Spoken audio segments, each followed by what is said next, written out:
Welcome to Quit to Win, the show where we explore the moments people have to let go of destructive pattern, limiting identity, and the internal battle to rebuild their life with purpose and clarity. Our three guests is Chris Parker, our pastor, church planter, and author of The Unseen Work, What God Does in the Church Planter Before the Plant, a leadership coach with nearly 3 decades of experience across marketplace and industry. Chris' turning point came when he realized he has lost the passion he once had for the role he was in, while simultaneously recognizing a growing passion for the next chapter. That recognition led him to leave the executive position at a large multi-site church to plant Present Church in Silicon Valley. Chris, it's a pleasure and honor to have you on the show. Yeah, thank you for having me on. It's great to be with you. Yeah, thank you, sir. So, Chris, you spent nearly 3 decades in leading in marketplace before serving as an executive at a multi-site church. What was the season right before you noticed that the passion was fading? And what did that early sign look like? Yeah, so I had a couple of those seasons in my life. One of them was toward the tail end of my time working in the marketplace. And I had a couple of different roles over the years. The last one was managing sales and operations for a family-owned company. And that it was during that season that I really felt a new calling, a new passion for vocational ministry, for working at the church that my family and I had been a part of for several years at that point. And so when the time came that I started on staff at that church, which was in 2022, I believed on my first day of work, I would retire from that church. I'm in my mid 40s at the time. And I just believed I would work, 25 or 30 years in that place. And I had several different roles in my time there at that church, which was right about 3 years on staff. And I enjoyed all the different roles I had, but toward the end of my time at that church, I had been serving in two capacities. I helped oversee like the business functions of the church, so HR and finance and facilities and things like that. And then my other role was as a campus pastor. So one of our 3 locations, I led that particular campus. And after going through some transitions there, we hired a long-term pastor to take over that role. And I was headed back to just having one job. My life is actually getting easier because I only had one full-time job instead of 2. And as I started to process through what it looked like for me to go to work every day in that other role, it was initially a role I was really excited about. I was very passionate for, and I found ways to use my business building and leadership experience to help build the kingdom of Jesus in that church and in our city. But as I was transitioning back into that role full time, I recognized that I had this fire within me rekindled, a passion rekindled for being on the front lines in the church, meaning I got to have coffee with people. I got to pray with people. I got to hear their stories. And that was so meaningful for me. Going back to this other role was one where it was sort of behind the scenes and I didn't get to be involved in people's lives in the same way.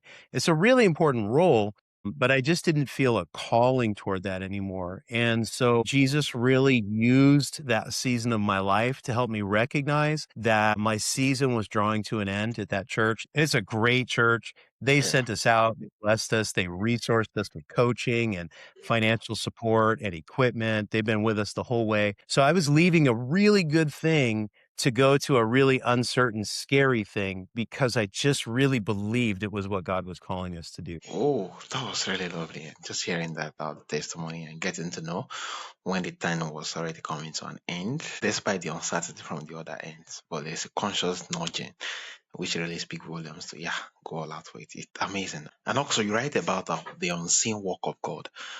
God does in leadership before he entrusts them with more.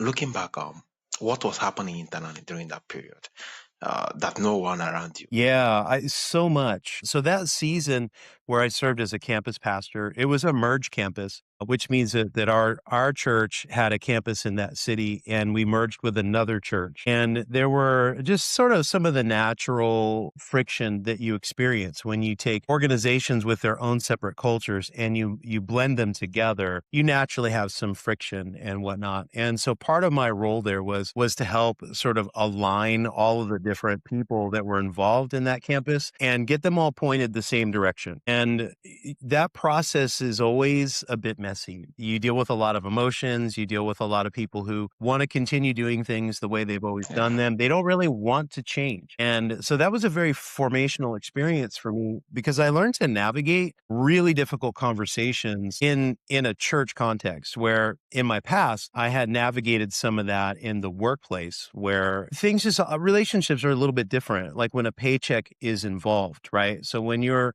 leading a team in the marketplace as the leader or the boss, you sort of have that paycheck lever that you can pull. If things are not going well, we'll reduce your hours or we'll lay you off or fire you, whatever the case may be. But when you're leading a group of volunteers who in a Christian church context actually pay money to be a part of that community, not like a membership fee, but just regular giving and contributions out of a belief in the mission, people give financially to support the work that the church is doing. So you have these people that are very deeply invested in building a church in a particular way and building a community of people a certain way. And they're so invested that they actually give financially, they give of their time and their talents and their energy. And so trying to help those people shift into viewing that differently and accomplishing that mission a different way, I had to really learn to communicate with people in a much deeper way to help develop a sensitivity to what's happening in their heart and their mind as I'm trying to cast vision for them to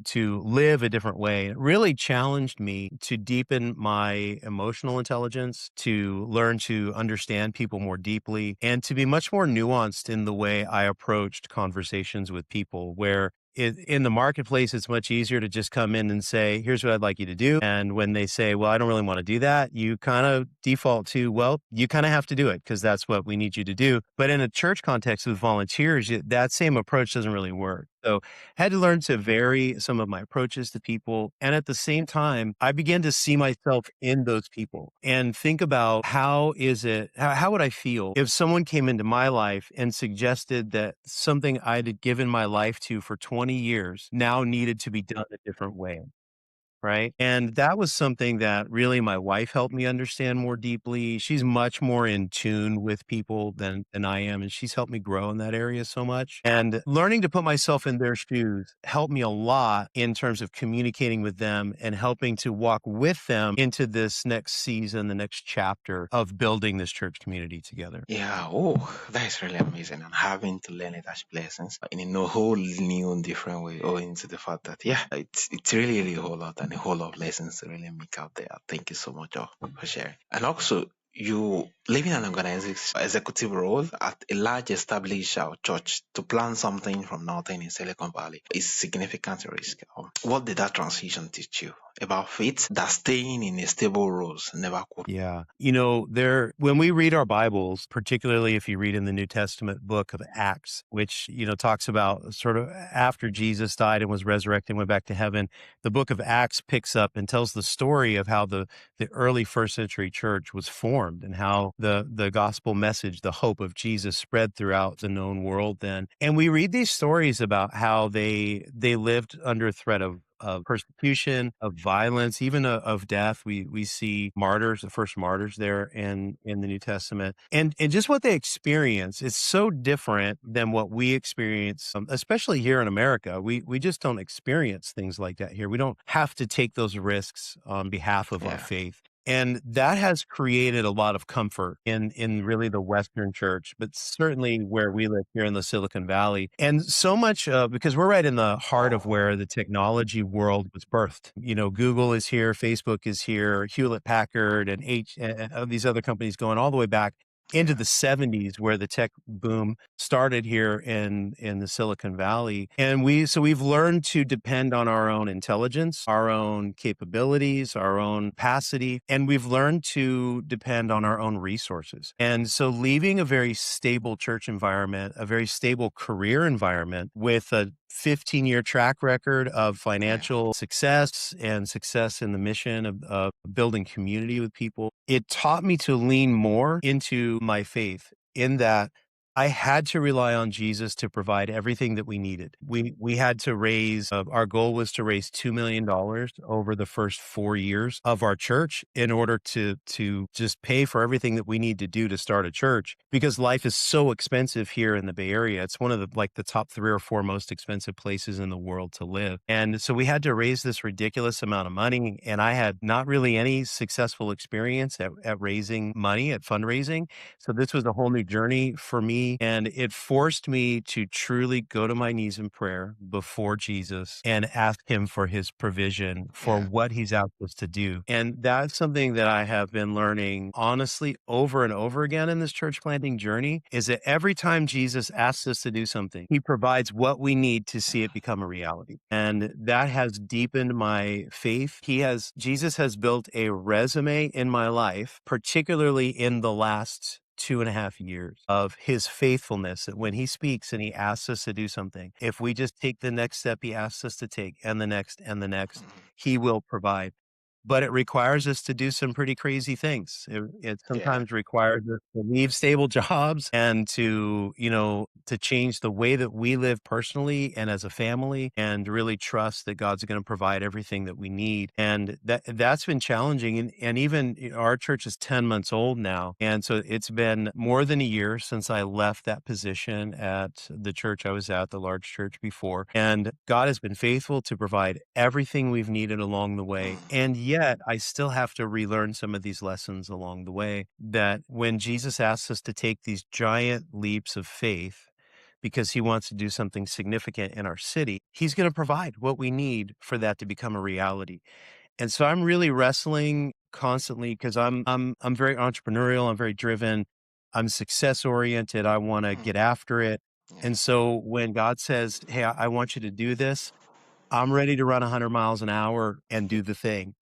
But I'm always in a bigger hurry than he is. And so my struggle is learning to do what Paul says in the book of Galatians, to stay in step with the Spirit of God, to not run ahead, don't fall behind, don't go left or right, but stay right with him. And I think that'll probably be a challenge for me for the rest of my life, something I have to pay attention to.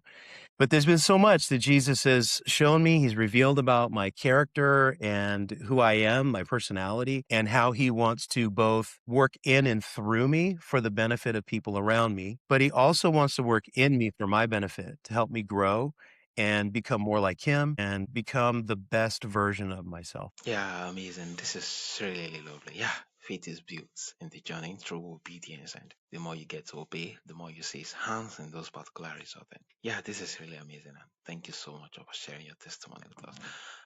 What are the first sign that a culture or a calling has become unhealthy for the person inside of it? Yeah, that's a great question. Typically, if you start to see signs of unhealth, and every situation is a little bit unique, but there are some commonalities. You start to see gossip and backbiting. There's a rumor mill, which starts to feel like all these little grass fires popping up all over the place from different people. And then you often will experience people who feel like they have the authority to tell a leader how it should be in not an encouraging way, not an inspiring way, not a healthy way. You start to see a decline in the church context. You start to see a decline in engagement in the church. Yeah. So you see fewer people that want to volunteer, fewer people that will give financially. And then eventually you start to see attendance begins to decline. In the workplace, what you often see there is you see the same backbiting and rumor mill and sort of discontent in the staff. And then you start to see people leaving. They just quietly quit, which is this new fad that's been happening over the last couple of years where people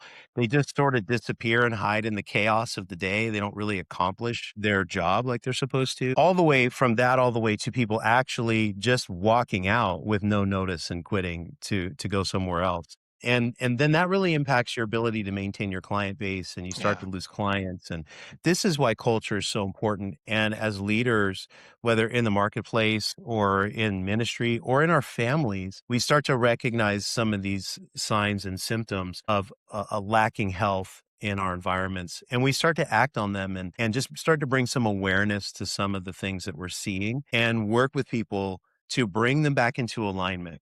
right? To help them feel seen and heard and cared for so that they can reconnect within the family or the workplace or the church, the community, and begin again to build trust with leadership and with their coworkers. The hard part is that sometimes people aren't able to recover, and you Yeah. have to be willing to say goodbye to people after you make an honest effort to bring health to the situation. And I've seen that in the church environment where we have invited volunteers to go from being leaders in the church to just attenders. And there's even been some attenders we've encouraged to say, "Hey, we think this is probably we're not the best fit for you," and offered to help them find another church that might be more like what they're looking for in a church experience. But these are some of the things that you have to do to restore health to an organization. Yeah, amazing. They just speak volumes that, yeah, culture speak volumes on how people perceive things. And also there's a whole lot of work that needs to be done and bringing them in, following up. And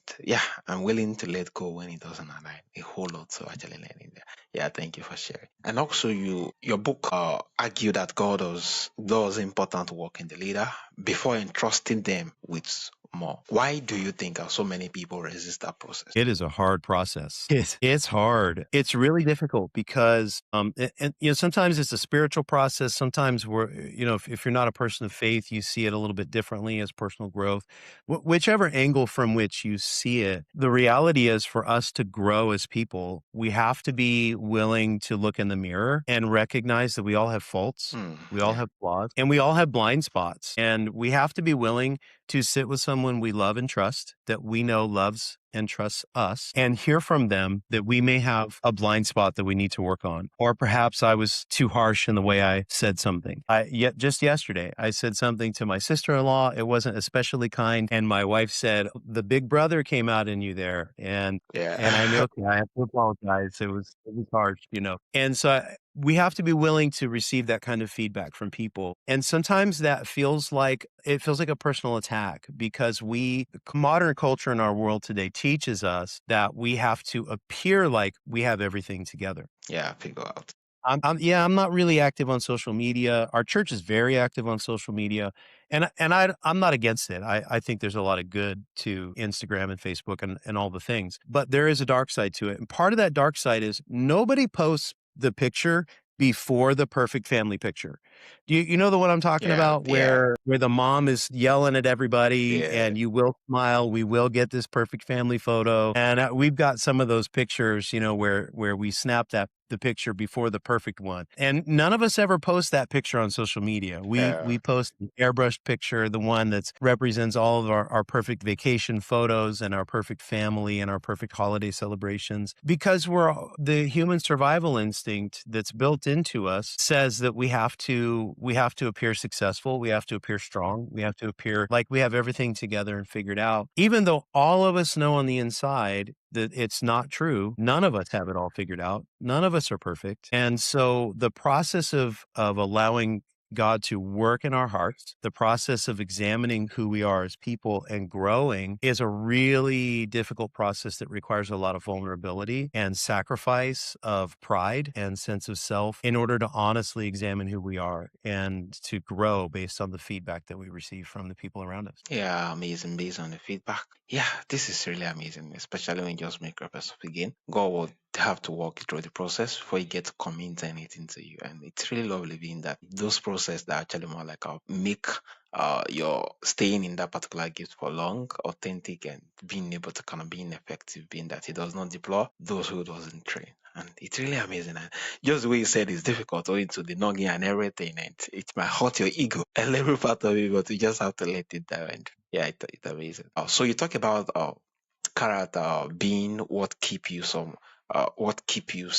even when talent is what gets you there. How did character, not just passion, or factor in your decision to live and plant? Yeah, character is is developed over time, and it's everything we just talked about and how we're able to look at ourselves and grow and develop. And the reality, I had a funny conversation with one of my kids recently, and he's a bit frustrated in high school. He's almost 17, and the tension he's feeling is that high school's boring for him because, I don't know where he got it, probably from his mom, but he's really smart. So school's pretty easy for him. So he's kind of bored and he wants to like test out of his last year of high school instead of going.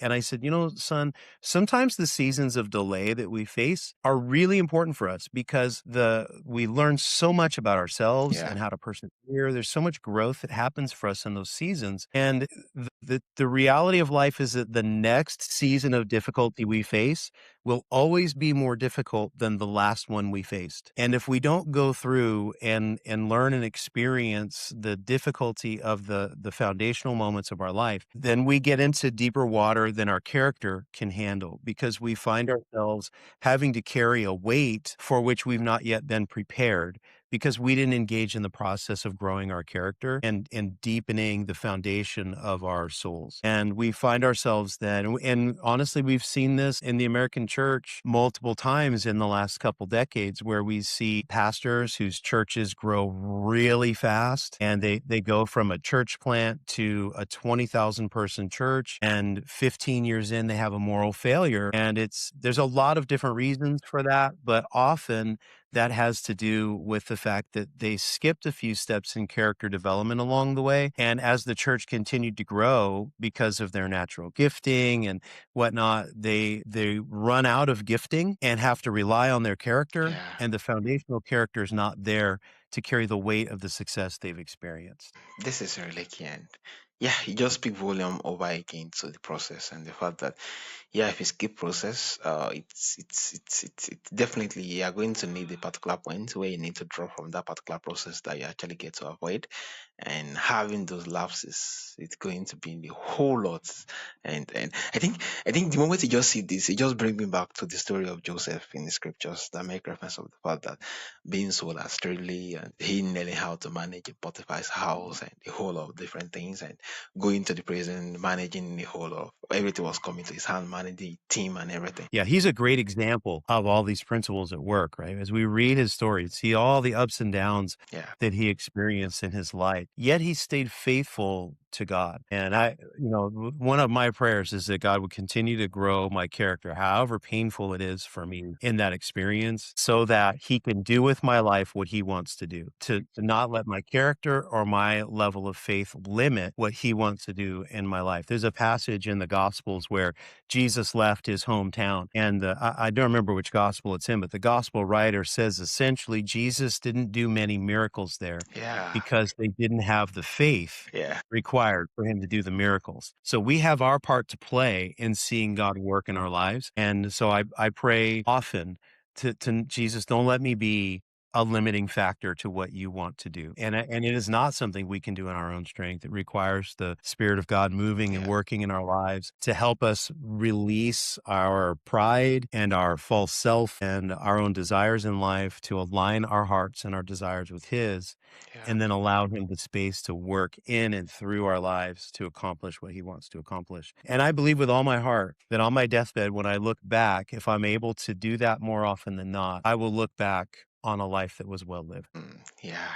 Yeah. Amen. Yeah. That is the prayer of each and every one of us. Thank you so much. So lastly, if you could help every listener to avoid one costly leadership lessons that you took years to learn, what will it be? Yeah, I think if there was one leadership lesson for me, it would be to embrace this principle of character development and how God wants to first do in us what He wants to do through us. And for us at Presence Church in San Jose, California, what that looks like is we believe that He's called us to take hope and healing to our city. And if we're going to be carriers of His hope and His healing, we have to live in His hope and we have to live in His healing. And so embracing the work that God wants to do in us before we try to strike out and carry out what we feel like is His calling for our lives is such an important principle for us to experience God's greatest purposes for our lives. Thank you for sharing your heart with us. Yeah, character really speaks volume. That yes, He wants to do in us what He wants to do through us. It's really lovely and really profound. We just speak volumes too. Yeah, He's not going to kind of do something out there through you if He doesn't complete the work in you, and being that He needed to be more like